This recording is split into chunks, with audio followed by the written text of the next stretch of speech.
सब। मैं आपका स्वागत करती हूँ देव्यांशी कक्षा स्टडीज में। आज हम पढ़ने वाले हैं ज्योग्राफी चैप्टर सौरमंडल में पृथ्वी। इनके सही क्वेश्चंस का आंसर देना है। तो हमने दे रखा है। अभी आप क्वेश्चन सेकंड स्टार्ट करने वाले हैं। सही उत्तर चिन्हित कीजिए। अब किस ग्रह को पृथ्वी के जुड़वा ग्रह के नाम से जाना जाता है? ठीक है। अब इन्होंने तो क्वेश्चन तो दे रखे हैं, पर उनको है ना टिक करना है। अब ये ऑप्शन भी दे रखे हैं, बृहस्पति, शनि और शुक्र। तो इसका आंसर क्या है? शुक्र। ठीक है, बृहस्पति, शनि और शुक्र। तो जुड़वा ग्रह के नाम से क्या जाना जाता है? शुक्र को जाना जाता है। हमने आप पहले ही पढ़ चुके हैं ये। तो अब ये सेकंड है, सूर्य से तीसरा सबसे नजदीक ग्रह कौन सा है? ठीक है, शुक्र है, पृथ्वी है, बुध है। तो ये ऑप्शन हमें दे रखे हैं, बस हमें टिक करना है। ये है पृथ्वी। अब सभी ग्रह सूर्य के चारों ओर किस प्रकार के पथ पर चक्कर लगाते हैं? ठीक है, वृत्तीय पथ पर लगाते हैं, आयताकार पथ पर लगाते हैं या दीर्घ वृत्ताकार पथ पर लगाते हैं? तो इसका ऑप्शन है दीर्घ वृत्ताकार पथ पर। अब यहाँ पर है ध्रुव तारे से किस दिशा का ज्ञान होता है? ठीक है, दक्षिण, उत्तर या पूर्व। तो इन्होंने ऑप्शन हमें पहले से ही दे रखा है, तो दक्षिण, उत्तर या पूर्व। तो इसका आंसर आएगा उत्तर। अब यह शुद्ध ग्रह किन कक्षाओं के बीच पाए जाते हैं?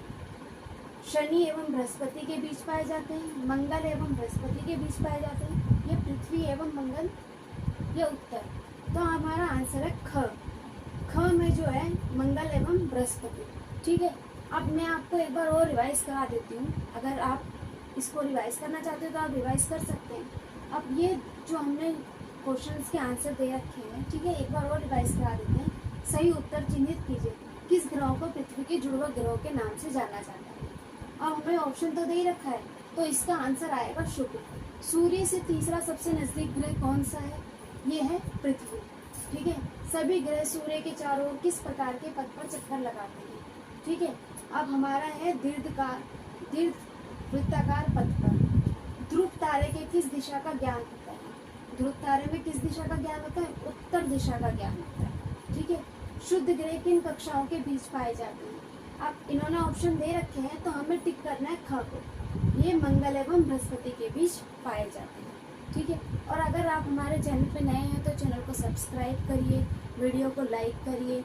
और अगर आप हमारे चैनल पे नए हो तो आप सब्सक्राइब तो कर ही सकते हैं, और आप शेयर भी कर सकते हैं कि किसी को भी अगर ज़रूरत पड़े कि क्वेश्चन आंसर सॉल्व करने हैं तो आप शेयर भी कर सकते हैं। ठीक है बच्चों, ओके।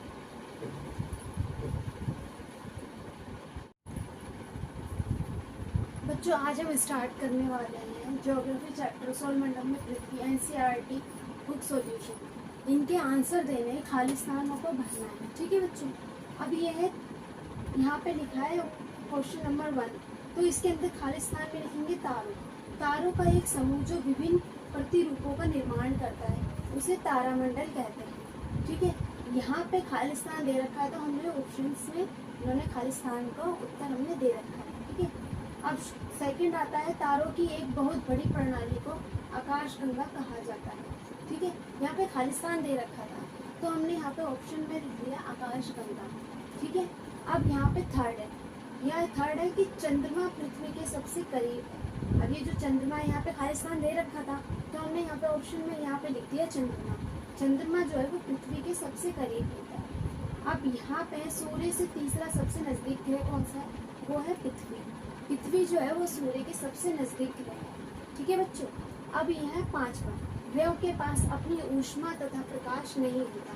यहाँ पे खाली स्थान दे रखा था, और यहाँ पे भी खाली स्थान दे रखा था। हमने ऑप्शन में लिखा है ऊष्मा और प्रकाश। हमने पढ़ा रखा है कि यहाँ पे ग्रहों के पास अपनी ऊष्मा भी नहीं होती और प्रकाश भी नहीं होता। ठीक है बच्चों, और अगर आपने ये आपको एक बार और रिवाइज करा देती हूँ, अगर आपको अच्छा लगे तो ठीक है।